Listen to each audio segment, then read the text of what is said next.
afternoon here in Ghana, so I'll say good afternoon. I don't know what time it is where you are.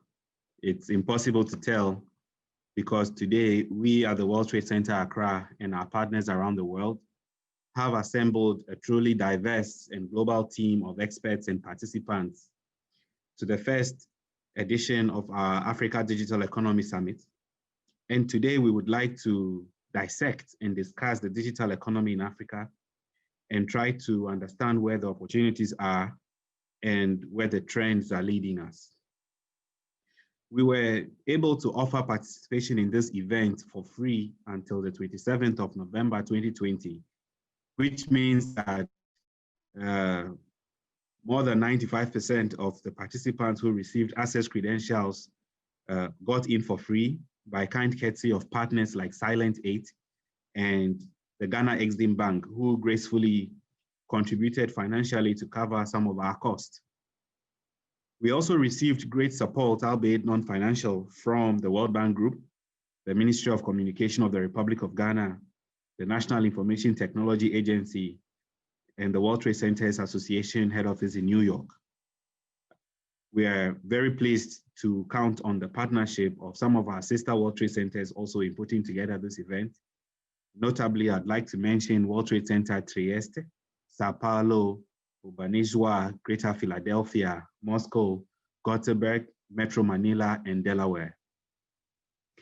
It's a great testament to the power of the Global World Trade Center Association network of 330 World Trade Centers that we are able to draw on the strength of our partners from within the network to create such programs.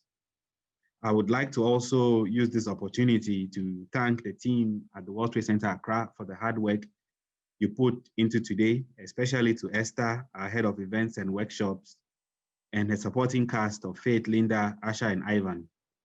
Thank you. My name is Kofi. I'm MD at the World Trade Center Accra, and I'd like to welcome you all to the Africa Digital Economy Summit 2020.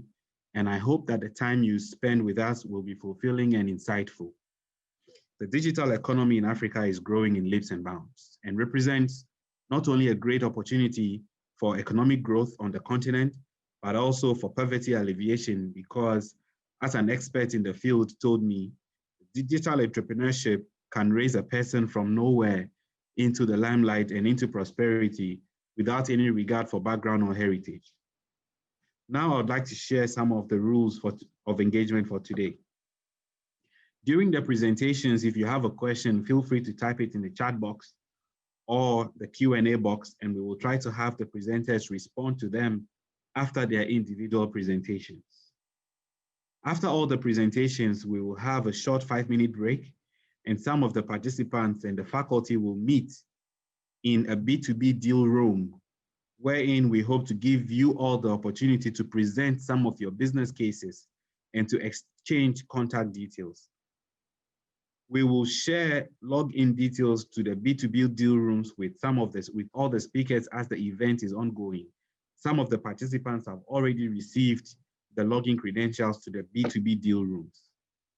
If you would like to participate in the B2B deal room and do not have access yet, you may contact Esther with a private message and she will try to assist you as much as she can. I would like to invite now the Chief Director of the Ministry of Communication, Madam Magdalena Penting, who is representing the Honorable Minister of Communication of Ghana, to deliver the keynote address. Thank you. Thank you very much, Mr. Edem Yebuche. I'm delivering this address on behalf of the Honorable Minister, who would have loved to be with us this afternoon. Unfortunately, she's been pulled to other equally important engagements. The chairperson for this occasion, the Namibian High Commissioner in Ghana, His Excellency Mr. Charles E. Joseph, Chief at ICT Policy Section, UNCTAD, George von Frederickson, Director of Post and Digital Economy of La Côte d'Ivoire, Basina Konate, Senior Digital Development Specialist, World Bank, Kaun Kiura. Representatives from various international agencies, Ghana's ministries, departments, and agencies in the private sector. Ladies and gentlemen, A very good afternoon to you all. I'm actually going to read from the minister's speech because she would have presented the speech. It gives me great pleasure to be part of the Africa Digital Economy Summit 2020 under the theme, The Digital Economy in Africa, Prospects and Opportunities. I wish to acknowledge the World Trade Center Accra for recognizing the enormous opportunities digitalization presents to Africa and what it means for our socio-economic development. It is also very satisfying to know that the government of Ghana's efforts at this process has been recognized, and I'm elated to share with you our journey so far.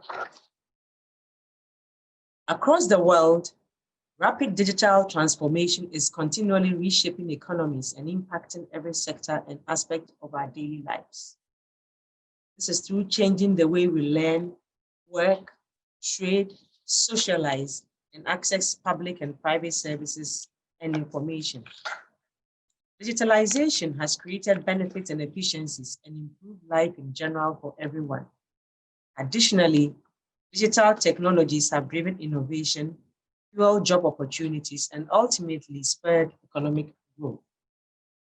According to the World Bank, in 2016, the global digital economy was worth some US $11.5 trillion, equivalent to 15.5% of the world's overall GDP.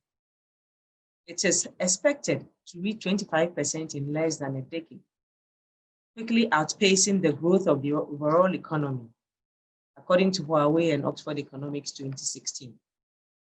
The Brookings Institution estimates that mobile technologies and services in Africa had generated more than $150 billion in economic value as of the year 2015. The mobile ecosystem supported 3 million jobs and contributed almost $14 billion in tax revenue in the year 2017.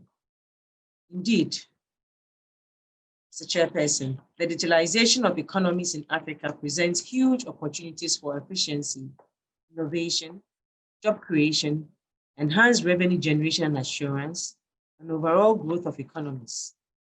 Across the African continent, digitalization provides an opportunity to accelerate inclusive growth. Fast-growing technologies such as Internet of Things, blockchain, artificial intelligence, big data, robotics, and 3D printing are already playing critical roles in helping us address age-old developmental challenges across various economic sectors. Recognizing the potential gains from digitalization, the government of His Excellency Nana Addo Dankwa Akufo-Addo, through the Ministry of Communications, embarked on an ambitious program to digitally transform Ghana's economy by developing and promoting the widespread use of ICT infrastructure and services. This was born out of his determination to ensure that every Ghanaian, irrespective of geographical location, gender, or social status, derives the maximum benefits a digital economy offers, while taking proactive steps to reduce their exposure to the destructive consequences associated with the use of technology. We established them in terms of the national database. Ladies and gentlemen, having a national database was considered as one of the critical elements for digital economy, and these were put in place as a matter of priority. First was the institution of the National Identification Program, which saw the issuance of biometric national identification cards to citizens to facilitate the development of a common database to enhance public service delivery. Then we also completed the first phase of the National Digital Property Addressing System that provides both government and the private sector with accurate data on the location of citizens and physical properties for effective service delivery. Ladies and gentlemen, the introduction of mobile money transactions has brought convenience and efficiency to the financial transactions for Ghanaians. However, certain bottlenecks had been identified in the whole mobile money transaction process. As a result, the mobile money interoperability platform was established to promote a seamless flow of cash among the various networks.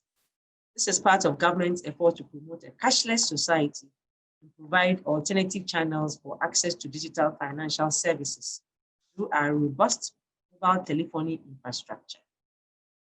In May this year, Ghana became the first African country to introduce a universal financial transaction QR code.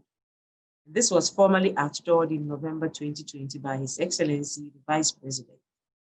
Ghana's universal QR code has the ability to meet the needs of both banked and unbanked customers.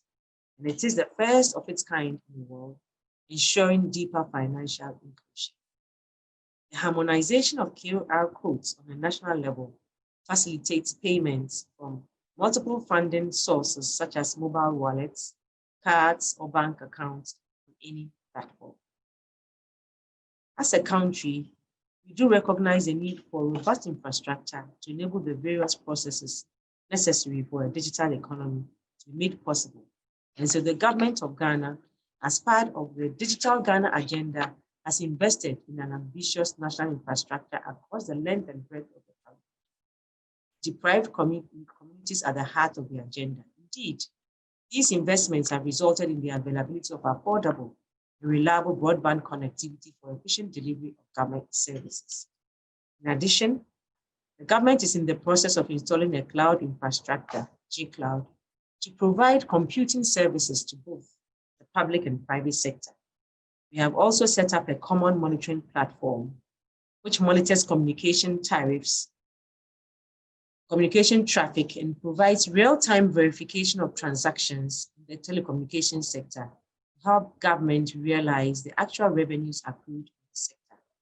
The platform also facilitates fraud detection and mitigation and provides tax revenue assurance to government. The Ghana Investment Fund for Electronic Communications, our Universal Service Fund, has provided ICT laboratories and network connectivity to hundreds of second cycle schools, and over 200 fully equipped community information centers have been constructed in all the district and municipal assemblies across the country. These centers do not only serve as facilities for training pupils and students within the beneficiary communities, they are also open to the general public for social, academic, business, as well as provide opportunity to access e-government digital services. E-government services, or e-commerce. E-commerce has obviously reshaped the dynamics between sellers and consumers. Although Africa may not be the first in the global ranking of countries that utilize e-commerce, the practice on the continent has become pervasive. According to a report by Statista, revenue in the e-commerce market in Africa is projected to reach $19,857 million in 2020. This figure is expected to grow at an annual rate of 15.5% between 2020 and 2025, resulting in a projected market volume of $40,758 million by the year 2025. The rollout of e-government services, including the introduction of paperless port operations, the integrated e-immigration, e-procurement, e-parliament, e-justice, e-cabinet, and smart workplace, among other initiatives, represent significant milestones achieved in Ghana's journey towards digitalization. We are committed to reducing human interactions as much as possible in public service delivery, over reliance on cash for transactions.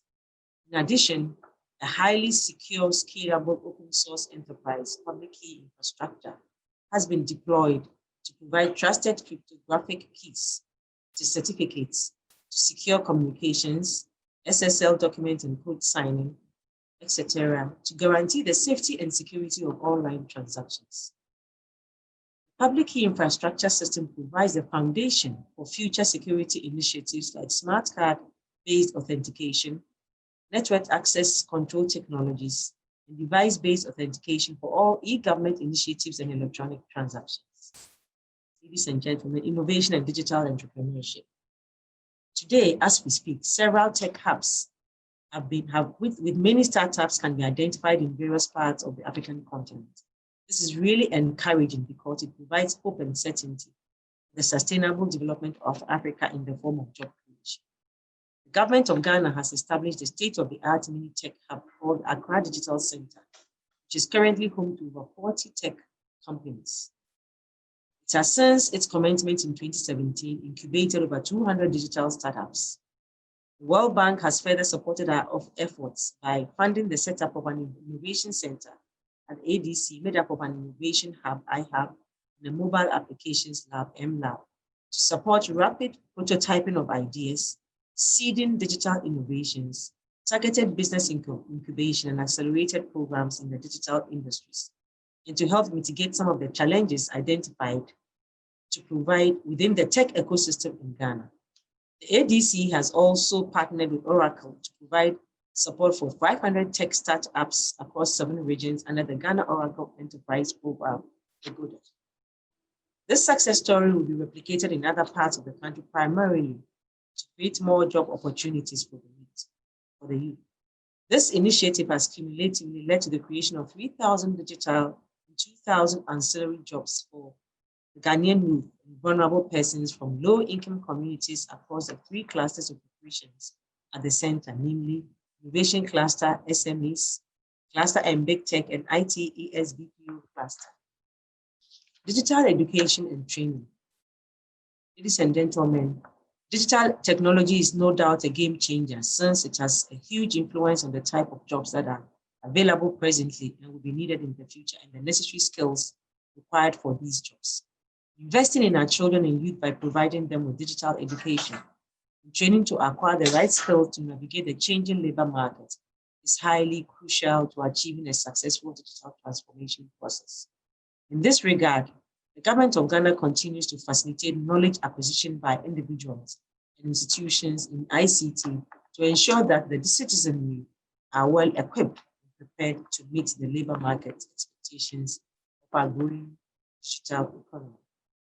Ghana's commitment to the ITU's annual Girls in ICT initiative promotes the training of girls in digital skills and encourages them to pursue ICT courses at higher educational levels. This drive is to help fill the huge gap created by the overconcentration of males in the ICT job market. 6,604 girls from mainly the rural areas have been trained so far since the inception of the celebration in Ghana in the year 2012.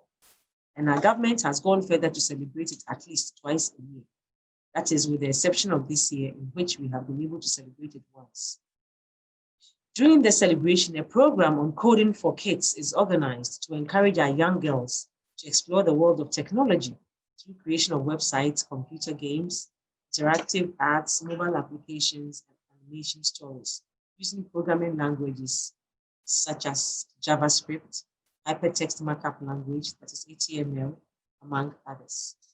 The hubs in the Accra Digital Center have also provided digital training for over 5,000 young people in different digital programs such as digital marketing, call center skills, basic IT, Microsoft Office Suite, BPO skills within the Greater Accra region. Again, ICT integration training has been conducted for 1,400 teachers and educational leaders across the country. And a series of digital training programs have been conducted for government officials under the e-Transform project to equip them with the necessary knowledge and skills to properly manage all systems deployed to facilitate e-services in Ghana. Teachers in our senior high schools are also being trained on the use of ICT to effectively teach science, technology, engineering, and mathematics, that is STEM programs.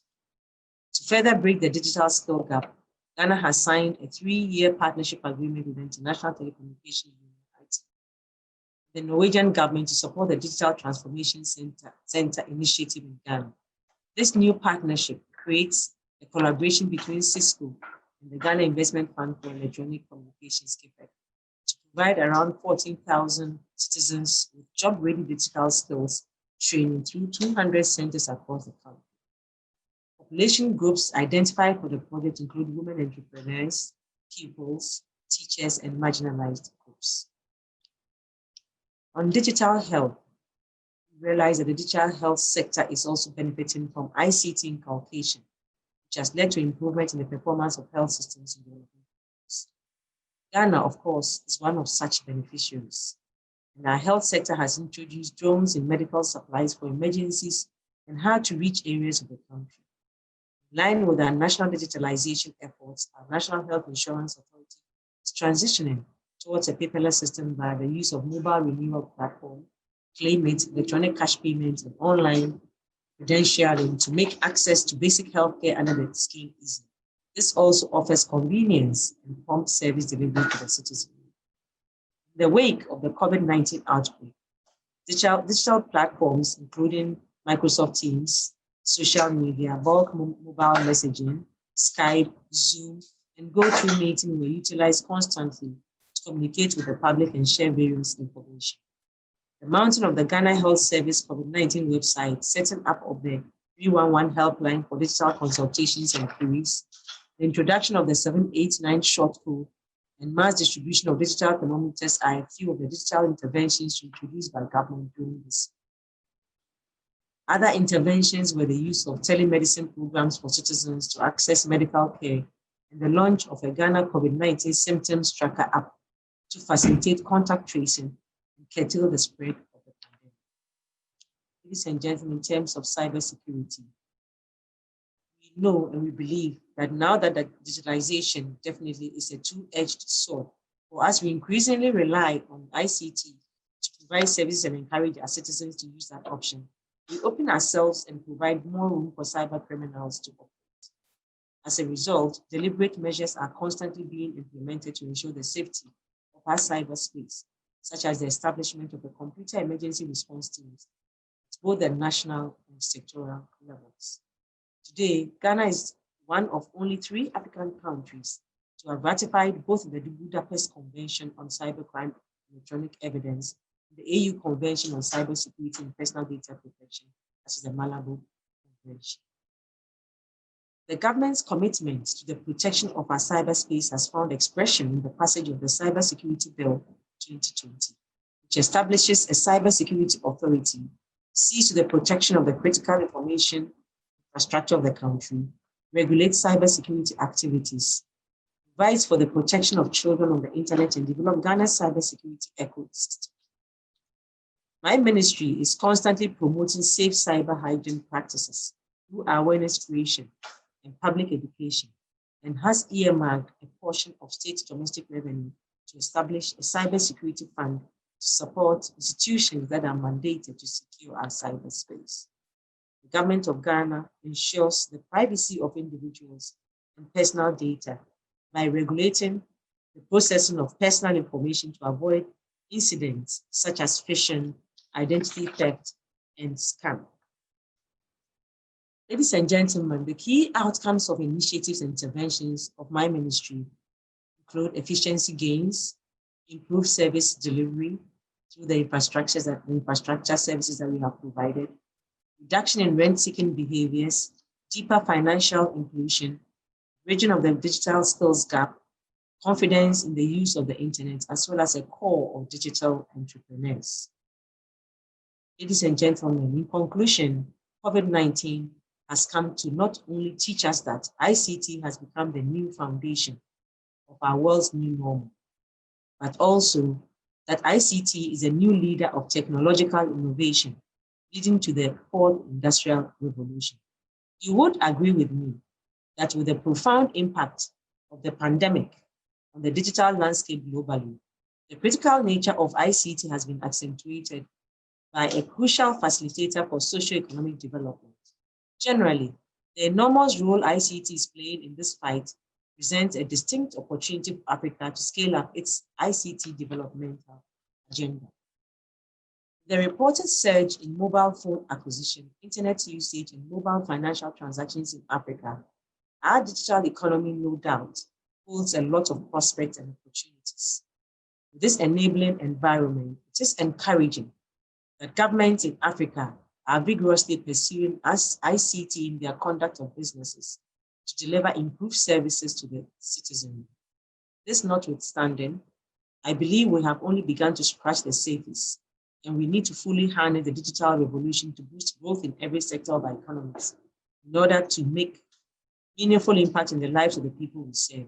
To achieve this would involve lots of public-private partnerships in infrastructure development and capacity building.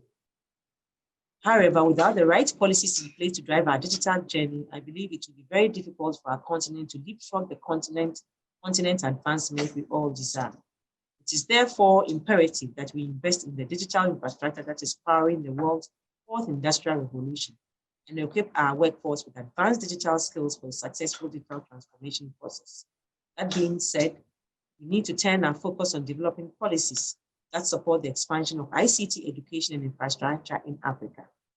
In order not to leave any of our citizens behind, we need to make universal access to ICT a key focus of policy and implement strategies that harness the potential of our greatest resource, the youth, by building on their creativity and capacity for innovation and growth. Giving our youth the right skills can enable them to succeed in the digital world and provide for the continent the required skilled labor for the global world of work in the years ahead. Our young population is hungry for knowledge to take advantage of time and space to do amazing things. So the onus lies on us to work together to help them achieve their dreams. However, let us ensure that we establish and enforce data protection and cybersecurity laws that comply with global standards and to ensure the security and protection of our digital ecosystem and personal data. Ladies and gentlemen, as we discuss ways by which the many opportunities and prospects of Africa's fast-growing digital economy can be harnessed, let us also consider the common areas we can leverage on as African countries to reduce the cost of infrastructure and connectivity and enhance the connectivity experience for all our citizens. We must also transform from consumers of digital products and services to producers so that we can share in the wealth associated with digital services and products.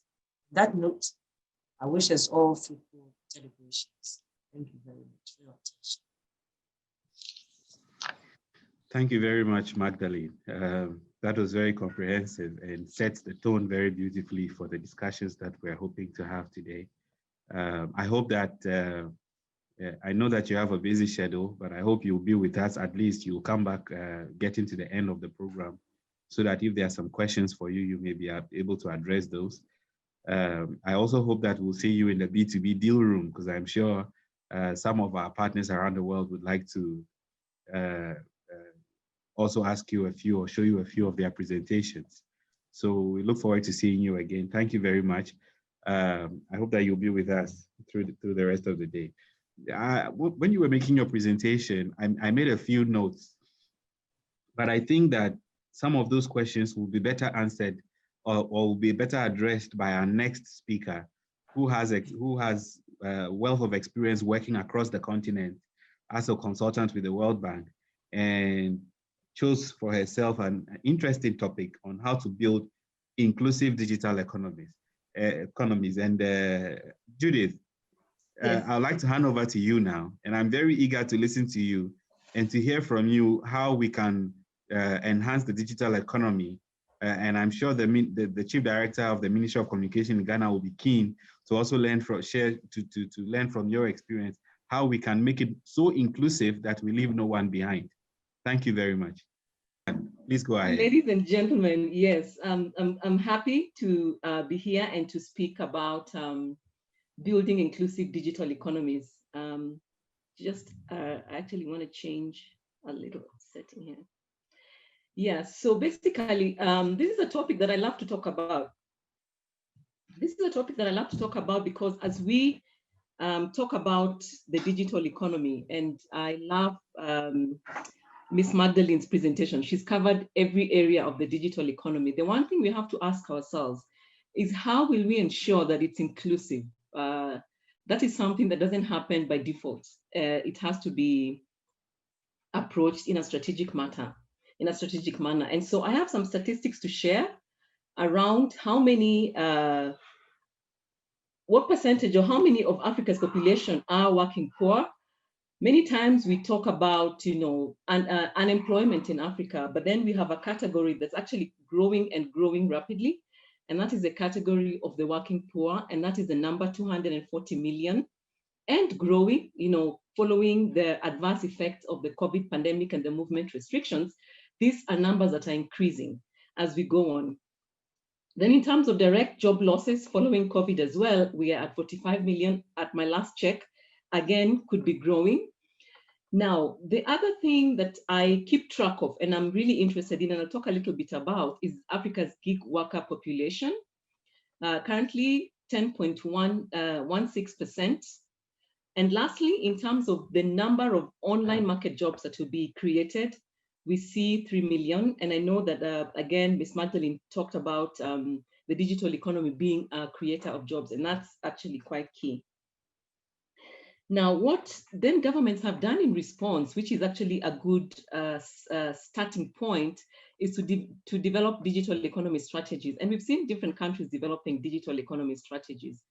And digital economy strategies either covering digital economy or specifically even getting into sectors, fintech, health, education, etc. And there's a Ghana Digital Policy Blueprint, which is actually the first digital financial services policy blueprint in Africa. And there's always a first. And this one targets 85% of Ghana's population to be financially included by 2023.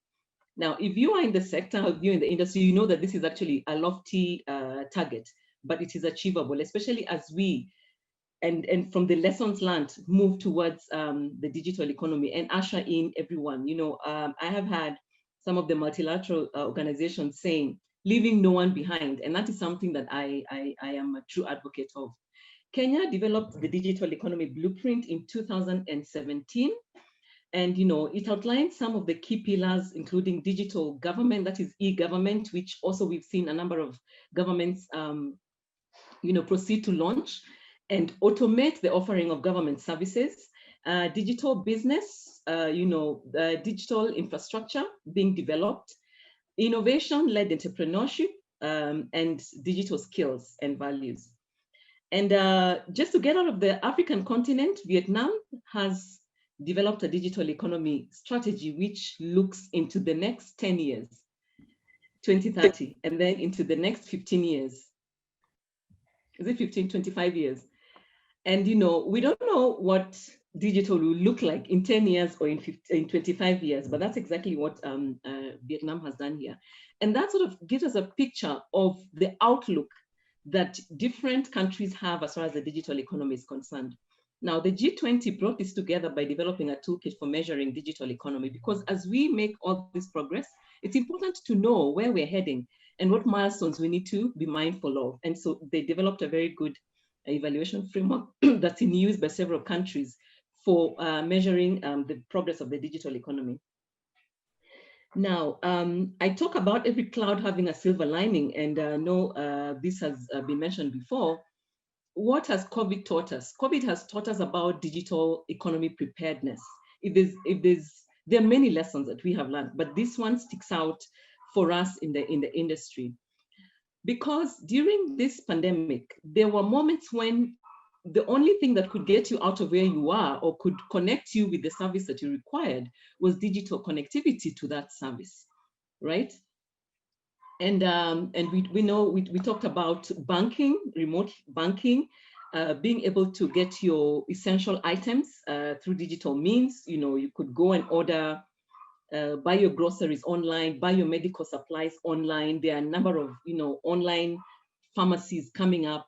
So literally our lives could have some little bit of semblance, could continue. But I keep thinking about that person who did not have access to that, because we know that in our African continent, that is not going to be a small number of people. And that's why discussing inclusive economies becomes very, very key. So what happens is that even within a country, you will find a divide. You will find a divide between the areas that are served and the areas that are unserved. And similarly, between regions, you find underconnected regions and then hyper-connected regions, right? And, for us to really, really start addressing all the issues that pertain to the digital economy, I believe that those digital strategies that have been formulated by governments are important to get us there.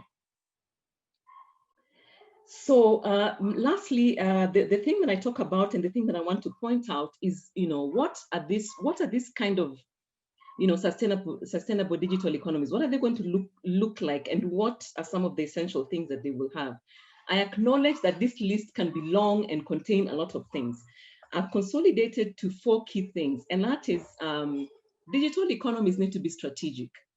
So like I said earlier, it is not by default that digital, you get any type of digital economy or digital services penetration. Those are efforts that have been put in place for that to happen. And so a strategy begins to define where the country, the organization wants to go as far as the digital economy is concerned, and how to achieve its key measures, and how to bring in people who ordinarily would not be brought in, which brings me to the second one, which is it has to be inclusive. We cannot, move on and develop smartphone-based services without, being mindful of those who have basic phones and those who have feature phones. So as we are developing and as we are moving around the digital economy and growing it, we have to be mindful of people who are traditionally underserved. We look at rural dwellers. In the rural areas, you find that network connectivity is a problem, mobile network connectivity. Internet penetration is quite low, and even where internet is available, it is either very expensive or of very poor quality.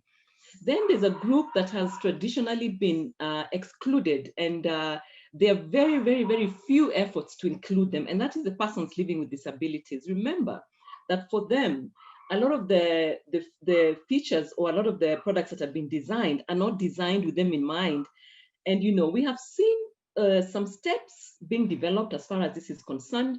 We have seen some organizations developing, braille versions of products, voice recognition to help them carry out transactions. We've also seen a long-standing gap, which is the gender gap. It is being bridged, thankfully. We are seeing better numbers now than we were before, but there's still work to be done as far as bridging the gender gap, and especially when we look at the younger population. If you combine a younger population and a more rural population, you find that the gender gap gets wider around there. And so it's important to address that. And then socioeconomic gaps. And the socioeconomic gaps are widening with the COVID pandemic. People are losing jobs, organizations or companies are having to close. And so that changes people's socioeconomic positions. And as we grow the digital economy in Africa, we have to remember, and we have to actually strategize on how to bring these people in and how to give them a meaningful experience.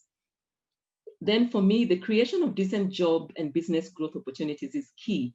And one word that is important is decent, because we looked at the population of working poor, and it doesn't benefit us to create more and more working poor. If we're going to create job economies, we also have to check that those job economies are decent. Decent meaning that the job opportunities, are such that they can sustain an individual. It is not a job for a job's sake, and there are no returns and they live poor. And so that's something that I'm also passionate about in terms of how we're growing the digital economy. And as we look at the youth, this is particularly important for them, because remember that our message has been, study hard, pursue your dreams, go after your career. And once they do all that and they come and show you the t-shirt, then there are no job opportunities. And so we have to start thinking, and actually I'm happy to say that there are quite a number of efforts in this area in terms of, just creative methods of job opportunities for the youth. And one of the areas that we in Africa haven't really done well in is intermediation. So I saw on LinkedIn today, somebody sent a slide showing different startups that are working in the job search area. And that is good. Now, what we need to consider is intermediation, and especially intermediation that combines government efforts and private sector, and multilateral, NGOs and all that, so that it actually has a 360-degree outlook. And it connects those who are looking for jobs and the jobs. But more importantly, it provides education, preparation, assisting those who are looking for jobs to be well equipped for those jobs that they're looking at. So it's not just a matter of trying to match, that person who's looking for a job with a job, but there's the in-between there where the intermediation becomes stronger and, and offering meaningful jobs. And one of the things that Africa is becoming known for is the gig economy, and the online job opportunities are also increasing. But then sometimes, in as much as they're there and they're there in the World Wide Web, Africans might tend to be, to have fewer opportunities than the rest of the world. You will see native speakers only, and those kind of requirements on jobs.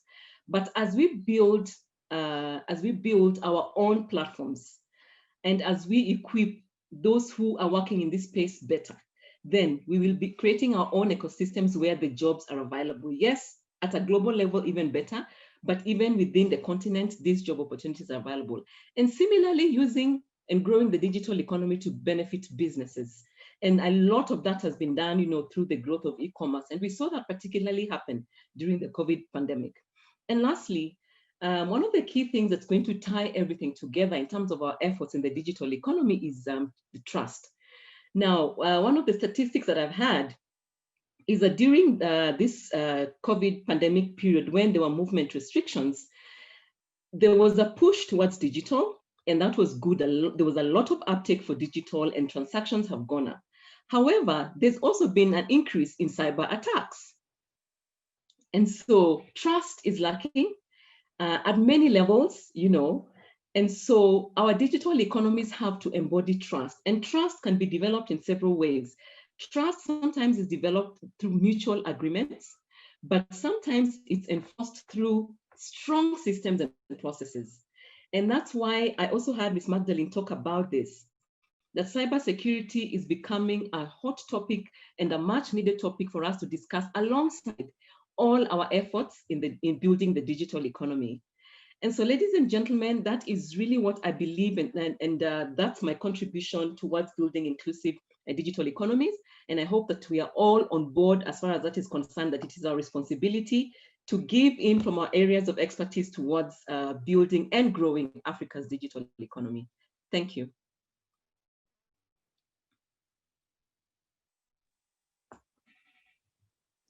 Thank you, Judith. I think to a large extent, we would have so far met your gender equity requirements, because so far we've had two women presenters, and we're yet to see a man. We try very much to ensure gender balance in what we do. Well, the next presentation was supposed to have been made by Richard Fosu, Director General of the National Information Technology Agency. But Richard is not here with us. Solomon, are you on the line? Yes, I am on the line. All right, Solomon, you are the first gentleman presenting today. So far, it's been a ladies' affair. I'd like to give you the opportunity to go ahead with your presentation. And after that, we'll hear from Kaoru Kimura from the World Bank. So please go ahead, Solomon. Okay, thank you very much. A minute to bring my presentation, to put that presentation on. Thank you very much. My name is Solomon Kofi Richardson. I am the head of technical at NITA, and I'm glad to join you this afternoon for this engagement. I think Judith kickstarted my presentation already by talking about, in the last part of her presentation, she mentioned about trust.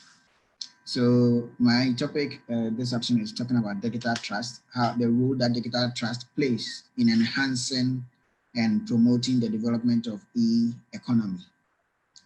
So that's what I'll try. I looked at the time and I realized I have just like 10 minutes. So I'll try to make it I'll try to summarize it as much as possible. So this is what I'm going to try to take you through within the 10 minutes. Just look at what digital trust is, the correlation between digital trust and growth in general. We look at the attribute of digital trust, and then we look at the digital trust, the actors so far as developing digital trust is concerned. We look at that as well. So you ask, what is digital trust? I looked it up and tried. I like these two definitions from AT&T and from CIOwiki.org. AT&T says that digital trust is a concept that refers to the level of confidence that customers, business partners, and employers have in a company or organization's ability to maintain secure networks, system, and infrastructures, especially with regard to their sensitive data. Looking at this, you can say that digital trust is all about perception. You're talking about digital trust. In general, when you're talking about trust, you're talking about perception. What is the perception of the actors involved? It's very, very key. So you can put all the systems in place. If the consumers don't trust it, they are not going to use it. So perception is very, very important when you're talking about digital trust. When you look at CIOwiki.org, they say that in the context of information technology and the business use of consumer data, digital trust is the confidence placed in an organization to collect, store, and use the digital information of others in a manner that benefits and protects those to whom the information pertains. Digital trust is the currency of today and will be central to defining the high performance of tomorrow. So putting the two together, the two keywords that I see I want to hit on is the fact that it's a perception, and then the data that you are collecting about the people. So digital trust, the very moment you hear trust, you want to look at perception, you want to look at why are people so much concerned, because you are collecting data about me, you are collecting information about me. That is my concern. Is my information safe? That is the major concern. Let's look at this. I picked this information from the sources World Value Survey. They did this very survey, and you can find this information on our worldindata.org. They tried to look at different countries and did a survey to find out the trust they have in their digital economy and then the GDP growth of all these countries. And they found out that there is a direct correlation between, how do you call that? Between trust and the GDP growth. The higher the trust the people had in their digital platforms, it's correlated with the GDP growth of such countries. So this tells us that as a country or as a continent, if we want to really grow our e-economy, we need to pay attention to digital trust and make sure that we are putting all the frameworks, doing all that we need to do, the education, whatever that is required to make sure that the populace, the consumers who are supposed to use this platform have that needed trust, that to the point that we should even be able to measure the level of trust we have, that these consumers have so far as these platforms are concerned. And anytime we realize that the measure of it is low, we put in effort to grow this trust. That will ensure that the digital economy we are building will grow and then grow along with our GDP. If you look at attributes of digital trust, what are we looking at? We are looking at about 5 main ingredients of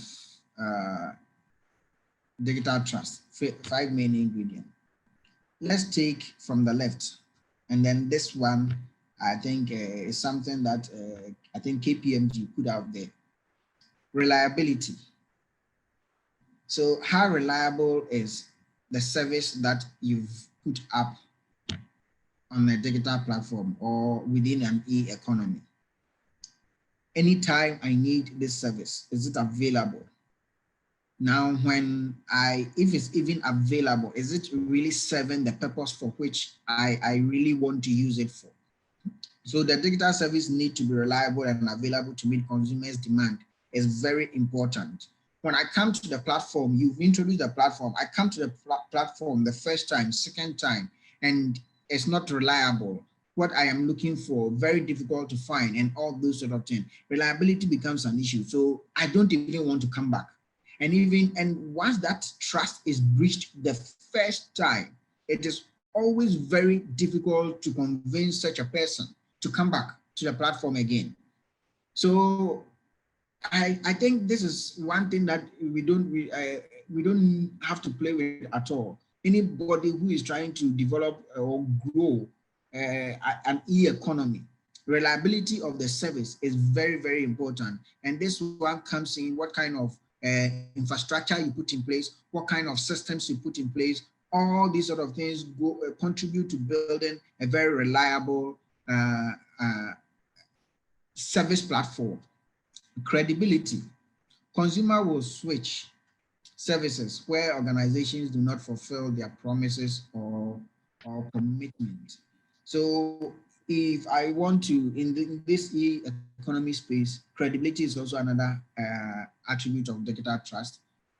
I only want to deal with credible institutions, because in this e-economy, you are not seeing who is providing you the service. Sometimes you're not even seeing the service, but for you knowing that the person I am dealing with is a credible institution, the person that I'm dealing with is a credible brand, I feel comfortable dealing with that, their platform. I feel comfortable playing within that space. So if you are an organization and then you think that you can, do any, you can just throw anything at the consumer, then you'll be deceiving yourself, because your credibility has a direct correlation with how many people are visiting your platform, how many people are consuming your services, and all these kind of things. And let's say this: when we talk about digital economy, we are not just talking about just the sale, just the services that we consume, even the governance.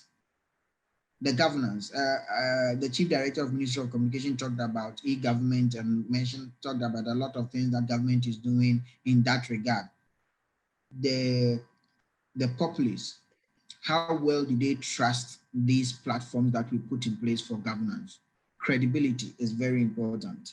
That is how come there was a lot of about EC, our electoral commission, some past few days ago, about how they are handling data and all those sort of things. If the populace do not feel the entity they are dealing with has credibility, they always drag their feet in that area. Then we talk about transparency. Transparency, another key. I want to know my data you are collecting, what are you using it for? I want to be able to follow it along the whole processing chain, to know that my information, you say you are using it for this. This is the reason. You are telling me, you are making me understand the reason why you are collecting my information, this kind of information, the way you are storing it, the way you are processing it, who you are sharing it with. It is very important, because if there is not that transparency, then people really think you are not being truthful. You are not really letting them know what you want to use the information for. So transparency is important. Then security. Over the years, a lot of organizations have seen security as a cost center. They've seen it as a cost center. They've seen it as something that the IT units, their baby, they deal with it. But with all these digitization and things coming across, security is now seen as an enabler. It's now seen as an enabler and no longer a cost center. So not just a cost center, let me put it that way. So organizations now should not treat security as, if we have resources, we will consider. But I think they need to see it as an enabler. It is what is going to carry you from this level to the next level. It is what is going to bring about that trust that is required by your consumers. Then integrity, which is a bit related to credibility, as we talked about. Organizations need to demonstrate that they act in the best interest of consumers. When there is a data breach and the person holding my data finds out, what is his reaction? Is he in a defensive mode, or I see that person to try and put things in place to accept responsibility and do whatever is required to make sure it doesn't happen again? But when at any point in time, you find out that they are just taking your information, it's all about themselves. They're not telling you the truth and all these sort of things. They're not putting the best effort in dealing with your data, then that also becomes an issue. So far as the attribute of digital trust is concerned, these are the 5 areas that I think should be looked at very carefully by any institution, anybody that is trying to be a player and us trying to grow our e-economy. These 5 areas we need to pay attention to. So now I'm going to move on to the actors in building this digital trust. And you are going to see that for those actors that I will point out, you're going to see a correlation between those actors and some or all of these attributes. So I identified 3 main actors in building digital trust. For building digital trust so far as e-economy is concerned. These are the 3 main actors that I identified. I'm sure you can add your own actors as well as the role of these actors. The list most of the time is endless and you can add on, but these are the ones that I want to draw our attention to. There is the government, there is the private sector, and then there is the consumer. These 3 actors, at any point in time, you are talking about digital trust, you should pay attention to. When it comes to government, what is the role of government in building digital trust? The first one, legal or regulatory framework. The government needs to ensure this one, the private sector cannot do, the consumer cannot do, but the government needs to ensure that the legal environment, the regulatory environment is suitable for such digital economy.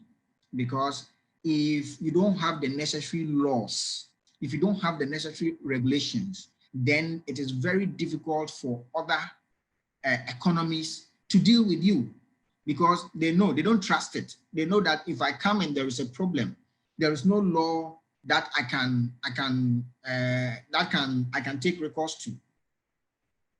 They know, or you can even have the laws, but how are these laws implemented when there is a breach? Is it really followed through to its logical conclusion per the law, per the regulation, or they just leave it like that? The security institutions that are supposed to implement or supposed to ensure that these laws and regulations are implemented, do they have what it takes? Are they trained? Do they have the resources? Do they even understand them? I think if you look at, if you use Ghana as an example, we are doing a lot over there, but if you look at how technology is changing very quickly, and then the way our laws, it seems our laws are not keeping up that fast. And so something the government needs to pay attention to, how quick our laws can keep up with the pace of technological advancement. I think it's very, very important. Then I also talk about investment in infrastructure.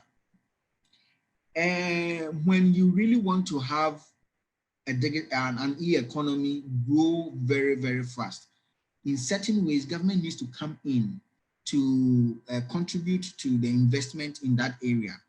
There are some kind of, every institution will be building their own, to be like silos, but the core of it that allows interoperability and things like that, or sometimes you find certain areas that the economic prospect is such that it's not attractive to the private sector.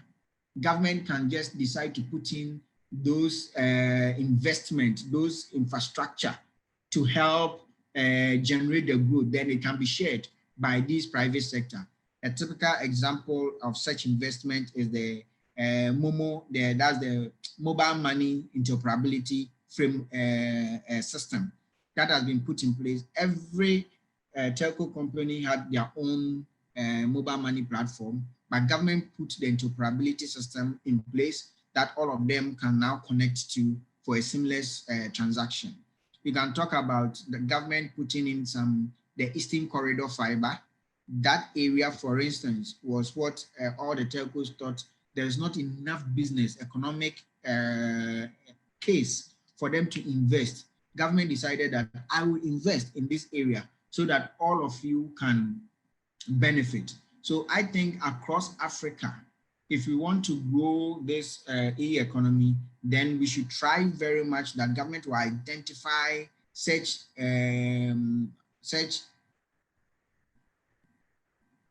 government will try and identify such, what's the word I want to use over here?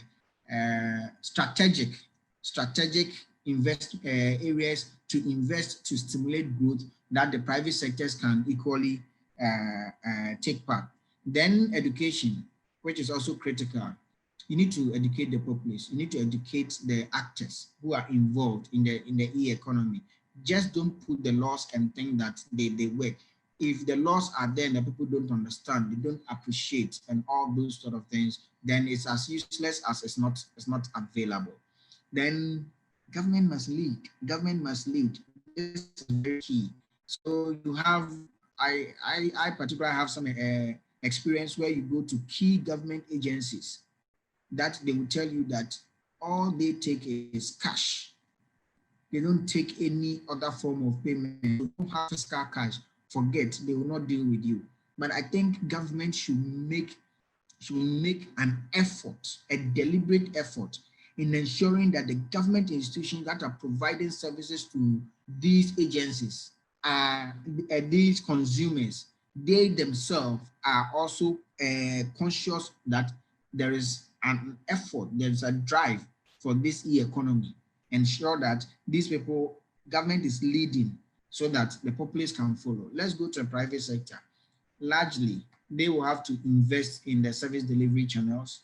Of course, they will invest in the areas of their product, the product they sell, that is the infrastructure, the security, the different channels that is required, the online platforms and things like that. They will invest in that area. They will also go through promotion and education of their services by so doing, trying to educate the consumers so that they come and use, they get involved in this e-economy. The last one is the partnering and lobbying. I just used lobbying, permit me to use that word. Government is responsible for putting together the legal and regulatory framework, but sometimes the capacity for government to do that very well, because if you look at the spectrum, it's quite broad. So sometimes the capacity is not always there. In countries that have succeeded in this very well, what they do is that sometimes the private sector comes and partner governments by forming very critical working groups. And these working groups in their expertise and all those sort of things from time to time will review this and then come up with some form of proposals. And then all the government institutions will have to do is to review and then try, and then if they think it's okay, they approve and things like that. But if you are going to leave the government sector to do everything, do the research, know that you need this law, you need that law, then we will not. But the private sector can contribute, can set aside funds even to make research and then all these sort of things to make sure that the regulators are well resourced, they are supported in coming up with the right regulations to promote the ecosystem. So that is why I put the word lobbying over there. But that partnership is key between the private sector and government. The consumer, largely, they look more like passive. They sit and then watch what goes on. But they are key when it comes to education.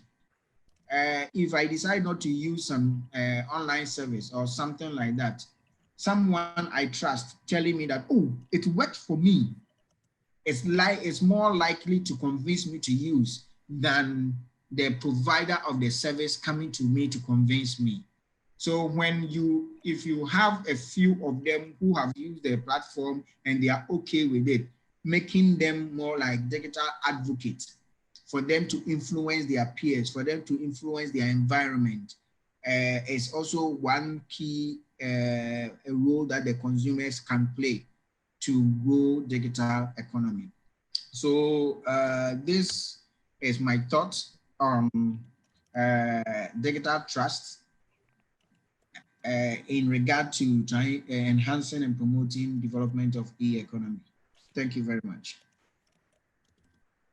Thank you, Solomon. There's a question which I think I suspect is directed at you. It says that should the IT security function be part of the IT department? And it's coming from Ransford Nanado.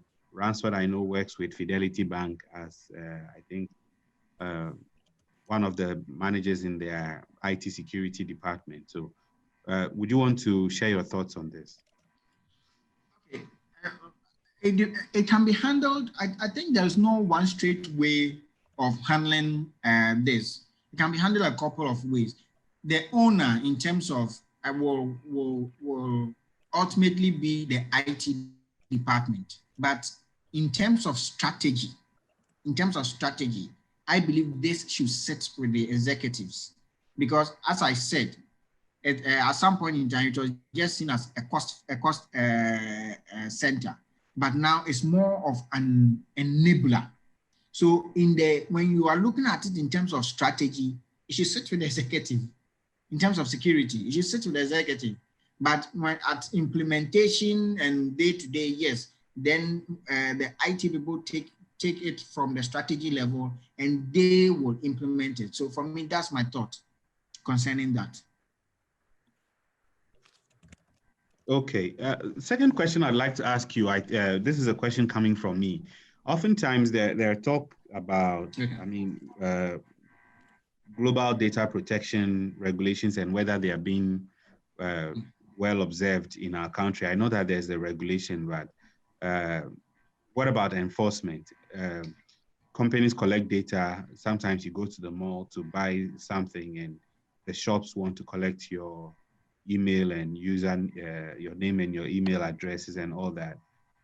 How far along are we going with ensuring strict enforcement of data protection regulations so that we are in line with some of the global partners? I think that sometimes I feel like if I can use Ghana as an example, passing of the laws and the regulations, we are so good at it. We move so quick at it, but the implementation is what sometimes becomes an issue. Some of the agencies are not very well resourced. Some of them, the capacity is an issue, and then stuff like that. And so if you look at Ghana, if you look at our Data Protection Act, it's one of the best in the world, but implementation of it is still, I think more can be done so far as its implementation is concerned. This is the point where I said that sometimes the private sector collaboration is also key. They can decide, the private sector can decide to take the education aspect of it. And so they want to educate, they will take the data protection laws and then try and educate their customers so far as data protection is concerned. So that collaboration is needed if we are going to move at this pace. And then let's not leave government out of it. Government need to man up. Government need to come to the table. And after passing these laws, resource the institutions that are responsible fully so that they can implement it to the latter. Because this, in the next few years, the e-economy, we cannot stay away from it. It's a must. And so we need to look at it very well. Thank you. Thank you very much. And I know we have a pool of experts in the audience and also among the participants. If you have some information or experience to share with respect to the implementation of GDPR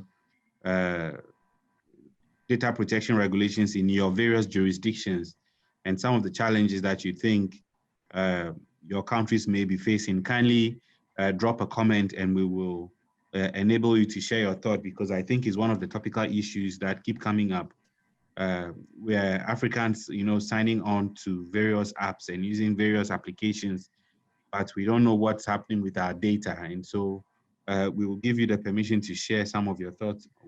Our next presentation is going to come from Kaoru Kimura from the World Bank. I see in the comment section, Mr. Isaac Dapa would like to share some thoughts. In a short while, we will permit you to do that. So kindly stay tuned after the presentation from Kaoru. Thank you very much. Kaoru, you have it's your turn to speak. Thank you so much. Let me share my screen. So can you see my presentation? So, yes. Okay, thank you. So good afternoon, ladies and gentlemen. My name is Kaoru Kimura. I'm from the World Bank, working for Ghana. And then today I'd like to share World Bank work on digital economy in Africa as a whole, and then also our work in Ghana. So the first slide is explaining who we are. The World Bank has 5 different agencies and then different clients. But the main body of World Bank, where I'm belonging to, is working with government assistance, all the different challenges in development.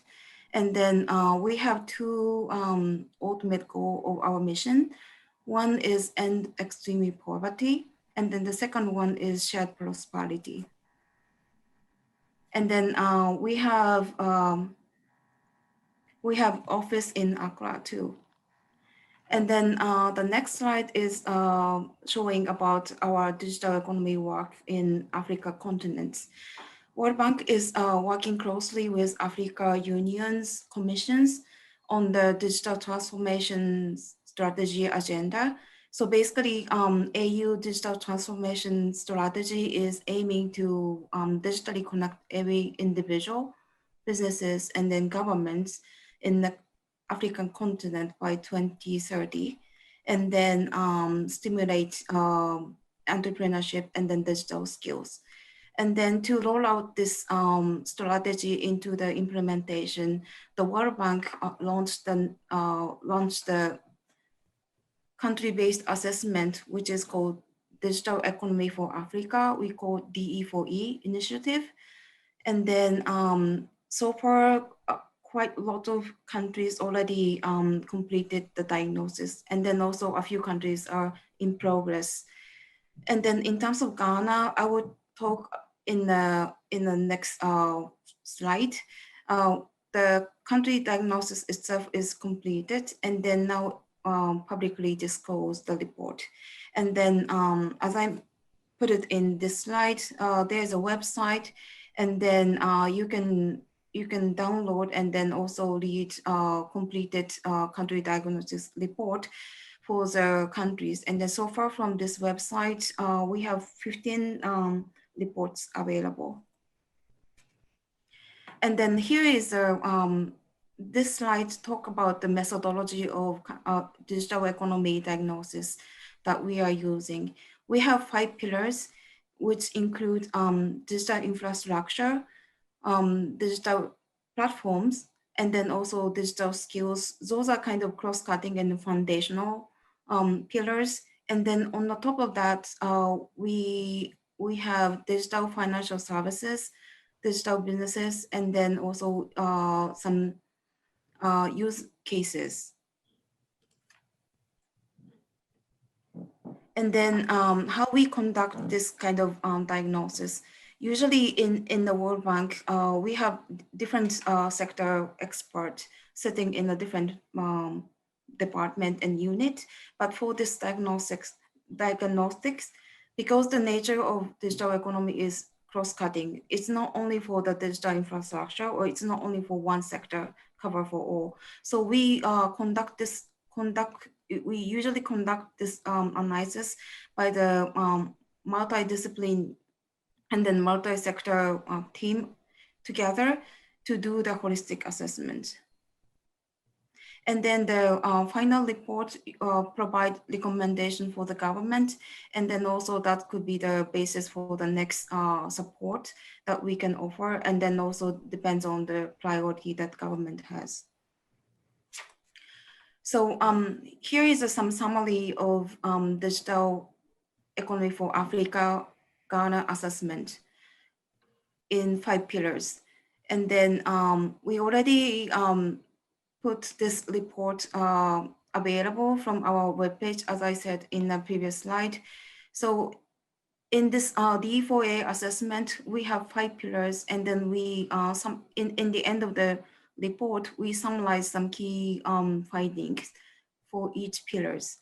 So for the digital infrastructure, we observed quite a lot of progress made in Ghana, but still some gap between urban area and rural area exist.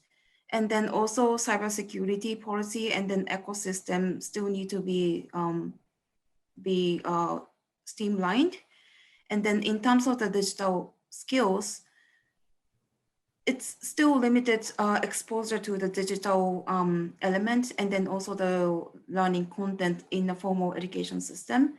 And then also the connectivity from school is still in a challenging situation. In terms of the digital platform, we observed quite a lot of progress already made, but still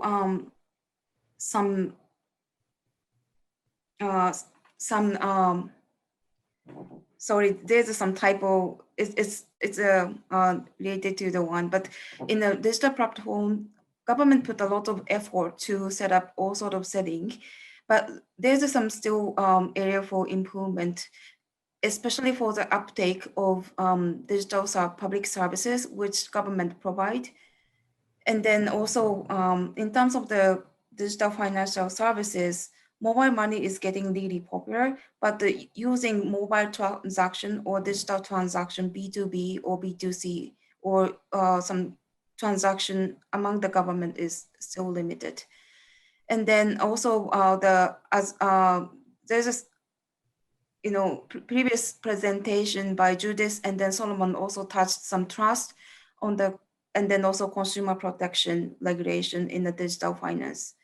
And then in terms of the digital businesses, government supports a lot of programs and then also entrepreneurship ecosystem. But there's a few going on, and then there might be some space to further streamline to put all the effort together and then make it in a better uptake and then roll out. And then also we observed that some private sector and then some private sector may play more dominant role to support this digital entrepreneurship skill development in the especially rural area for the underserved audience. So here is some benchmarking against some others regional peers compared to Ghana. So Ghana is pretty much good in terms of the coverage of mobile cell phone 3G, but there might be some space to increase the coverage for 4G or potentially soon to be 5G networks. And then compared to Kenya is really advanced in the mobile money-based transactions and then also the internet bandwidth. And then move to this the UN e-government index. which is the most credible index, which measure the readiness and then also usage of digital technology in government, and then also the government approach to use digital means to the citizens, and then citizens engagement to use this digital platforms. So Ghana is pretty much highly ranked next to South Africa in the Africa continents. And then I think one of the reasons is the government already put a really high priority for usage of digital technology for the service delivery. And then I hope Ghana keep this top learner position in the future. So in terms of our work, what we are doing in Ghana, Madam Madeline, Chief Director of MOC, already mentioned a few activities that we are supporting in Ghana. We called the project is called eTransform Ghana project. It was launched in 2014, and then we recently added some additional financing to support some successful scale-ups. And then also we are supporting some COVID response, especially for the connectivity support to the government office, and then also schools, and then health facilities. And then also we are supporting digitization process of government service, and then build strong resilience for the pandemic or some future unexpected situation as well. So, and then also lastly, as a part of this recently added financial support, we strengthened the support toward digital economy. And then we are working with MOC, and then also Office of President, and then other government agencies working on the digital economy policy development, and then also finding out where will be the key priority area in terms of the policy or regulation reforms, or capacity building, or some sector related challenge toward the digital economy. And then this work is still going. And then also we are supporting innovation ecosystem, supporting MLab, and then I have based in Accra Digital Center, and then also I have in Kumasi location. This is the short presentation overview of what we are doing in digital economy, and then our work in Ghana. Thank you. I would like to remind our audience that after all the presentations, we're moving straight to the deal room, and that deal room is a separate platform. You need a different link to get in there. And over there in that deal room, everybody has the opportunity to speak, not only the facilitators. The participants will have the opportunity to engage directly and also make some presentations on your unique business cases. So the deal room is happening shortly after that. It's going to be a very short 30-minute platform. So send a message to Esther if you haven't received if you applied to be in the deal room and have not received your deal room credentials, kindly send a message to Esther. We are going to hear later on a presentation from Silent 8 on how to ensure digital trust and transparency using artificial intelligence. But before that, we're going to hear from another Matthew Van Niekerk, who's CEO and co-founder of Settlement. He has an interesting presentation on how we can use blockchain to ensure asset ownership registration. So now we're getting into how the technology can actually get into the application, some of the applications that are relevant to the digital economy. So Matthew, I'd like to hand over to you now. Please go ahead. Thank you. And thank you so much for having me here today. And for everyone who's joining, I hope that you'll find something interesting in the presentation about how blockchain technology can be used for asset tokenization and also registration of assets. So I'll start sharing my screen here in just a moment. Okay. Okay. So I hope now are you able to see the cover slide for the presentation? Matthew, yes, we can see the slides. Okay, perfect. Thank you so much for the confirmation. So yeah, basically the topic of my short presentation today is asset tokenization and registration, and how blockchain technology provides a system of records for different types of assets. And there we go. Okay, and just to start out with a quote, this is based on Gartner research.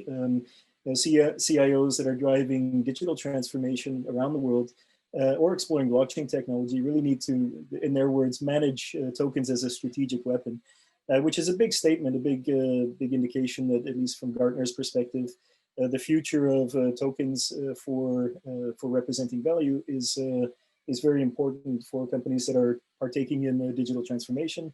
And I say companies, but of course also governments that are launching platforms that are providing tokenization and digital records of ownership for assets.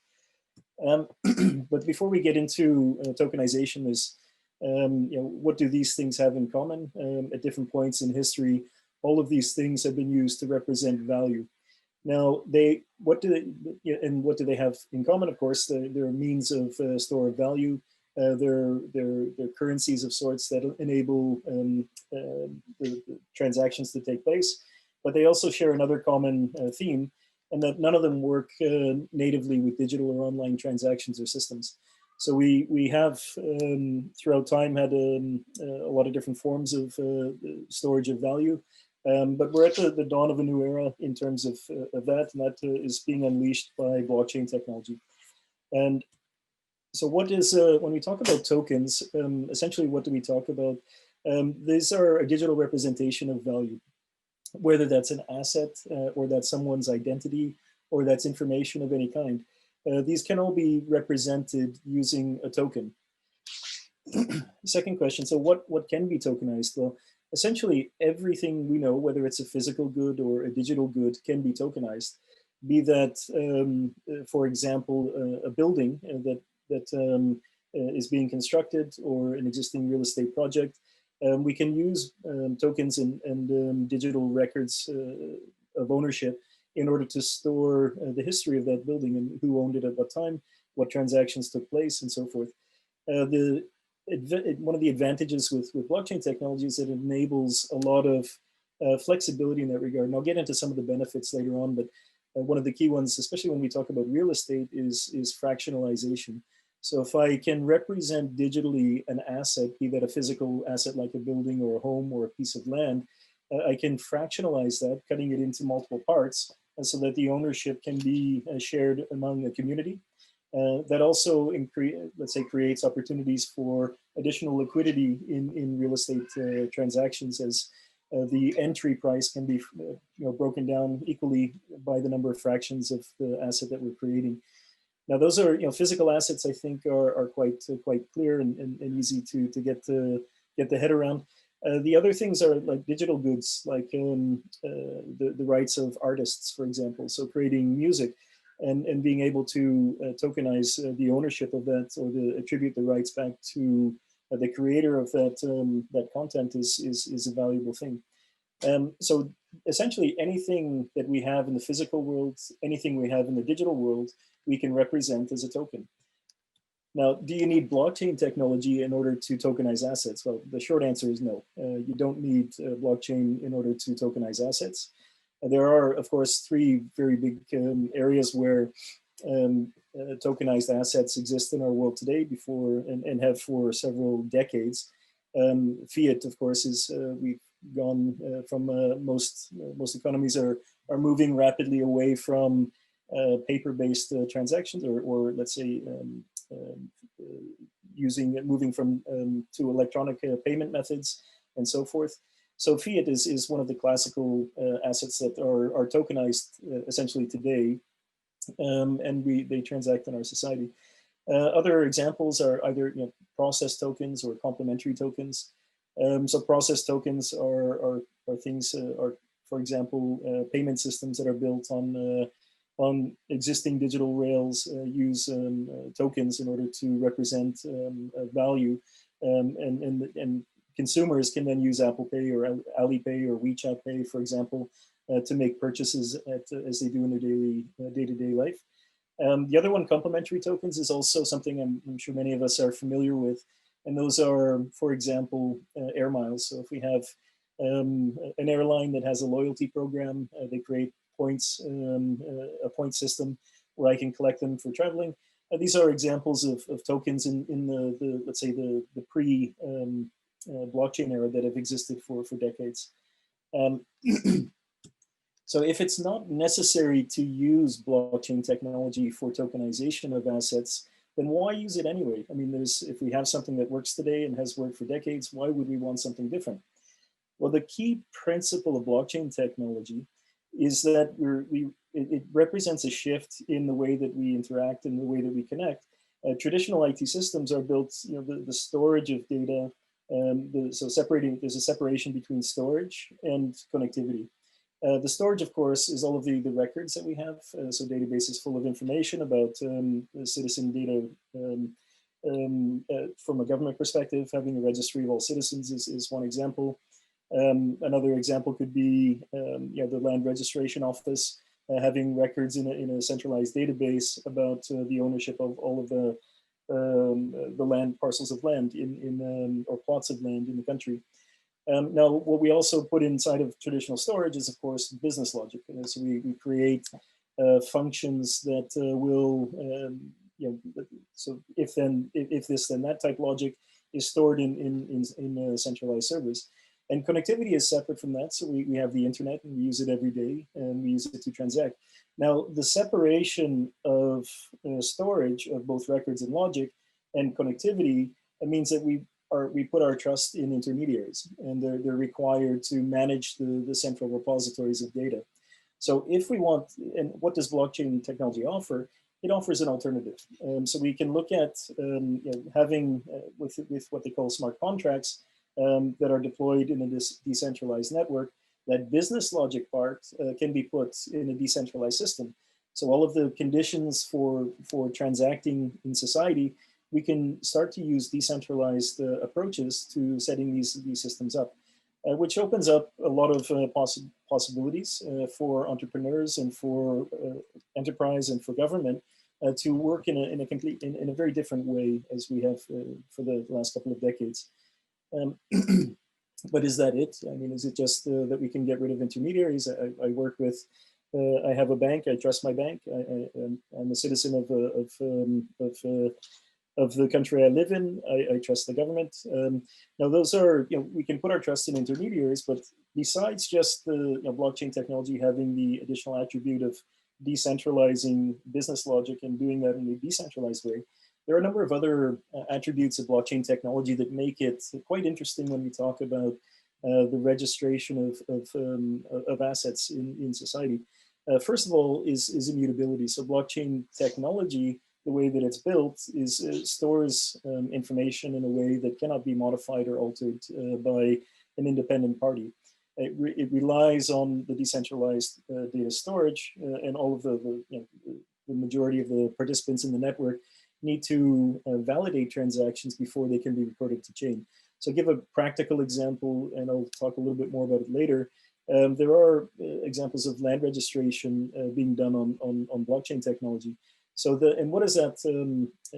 When we have the record of ownership stored in an immutable way, we can trust that storage to present to society the trust element that the records have not been modified, have not been changed. So it's really powerful in that regard.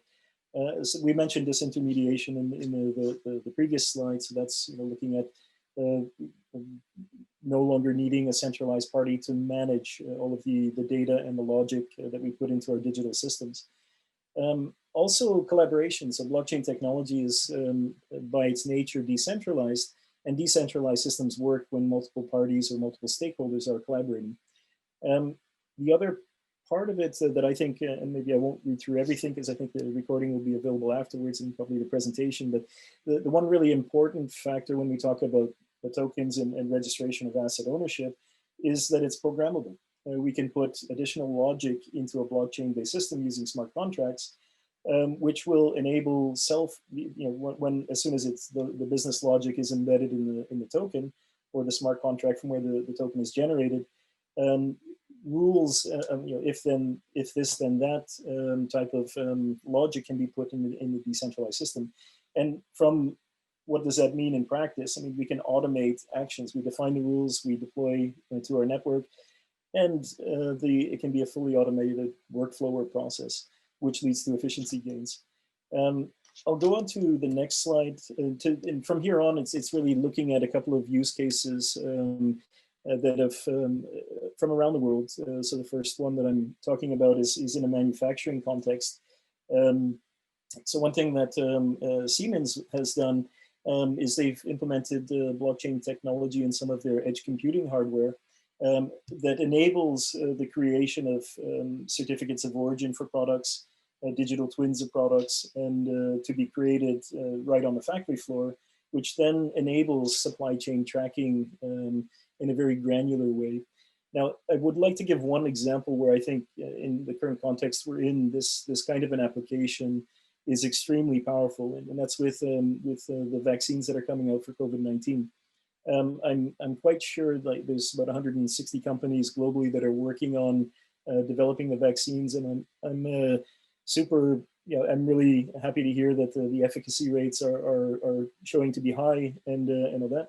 Now, what's going to happen, but I can guarantee you that at this moment, there's 150 pharmaceutical companies that are developing the vaccines. I'm sure that there are an equal number of bad behavior, bad actors in the system that are in parallel creating counterfeit versions of these of the vaccines. And we can rest assured that within 8 months or a year, or hopefully sooner, the vaccine is becoming available on the market. There will be counterfeit versions of it available. So putting the power of blockchain technology, tokenizing a vaccine and registering the ownership of it on chain and the provenance of it throughout the supply chain will enable for counterfeit products to be spotted very quickly. And that can be dealt with by the authorities. So I think in terms of manufacturing and production, there's a lot of promise for tokenizing assets, registering their existence and their ownership through the supply chain on chain.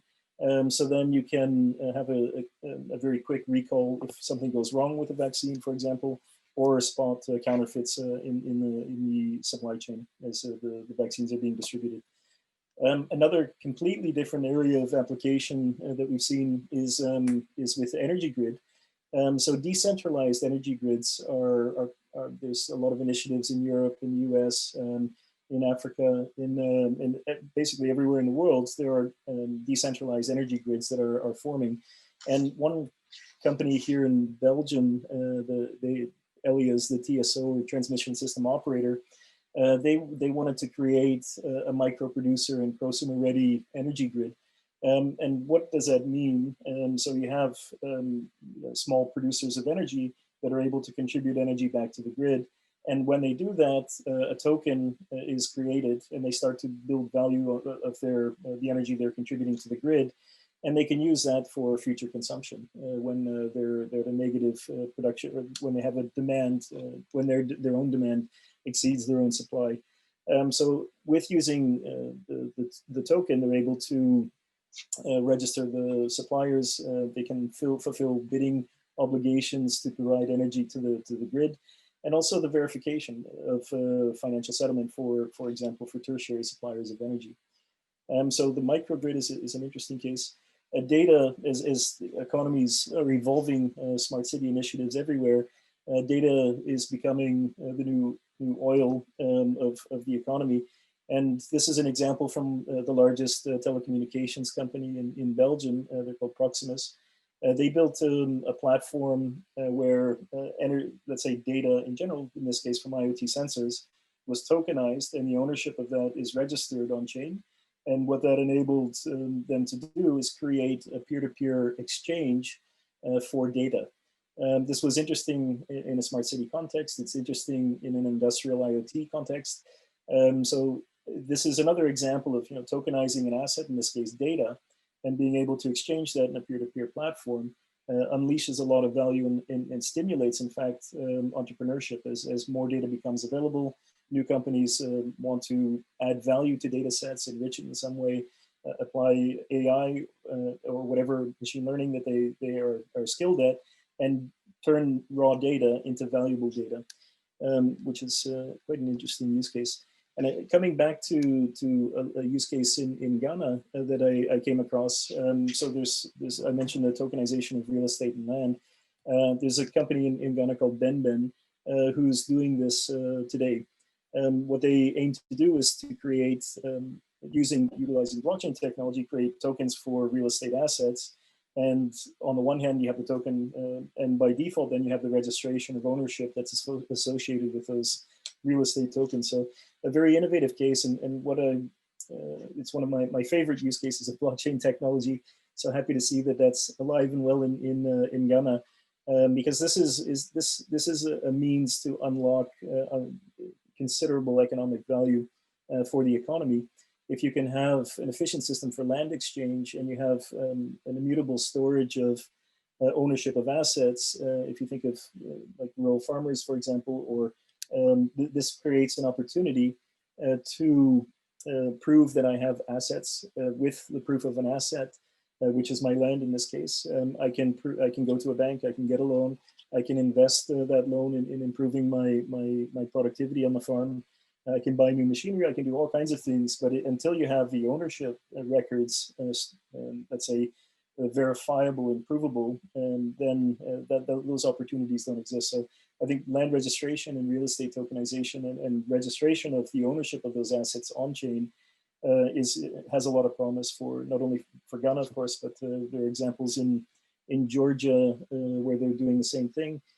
For different reasons, they're worried about their previous occupiers coming back. So in the interim, they're registering all land on chain, and that will prove immutable through time, so that they can prove at any point in the future who the rightful owner of the land is. So today was kind of a brief introduction to tokenization and the role that blockchain technology can play, and how it enhances current tokenization systems to add additional layers of trust, additional layers of data integrity, and ultimately a better future for a lot of industries and individuals. So with that, I would like to say thank you, and happy to take any questions that you might have.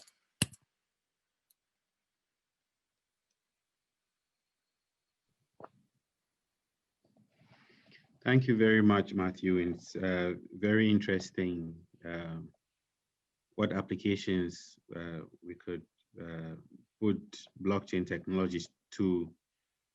I'll be looking forward to the questions that will come up, or even when we meet in the deal room, so that we can delve a bit deeper into this topic of how we can make business better with this blockchain technology. I'd like to now invite